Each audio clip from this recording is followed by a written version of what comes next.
ఆంధ్రప్రదేశ్ రాష్ట్రంలో శ్మశాన వాటికలను కూడా ఆక్రమించుకుంటున్నారు. విచిత్రంగా లేకపోతే నవ్వొస్తుందా? నిజమే.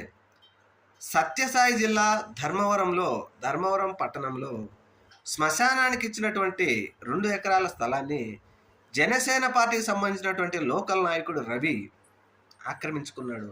ఆక్రమించుకొని ఈ సర్వే నెంబర్‌కి కాగితాలు కూడా తయారు చేశారు అంటే, అసలు ఈ ప్రభుత్వం ఏ విధంగా పరిపాలన చేస్తుందో ప్రజలు మాత్రం ఆశ్చర్యం వ్యక్తం చేస్తూ ఉన్నారు.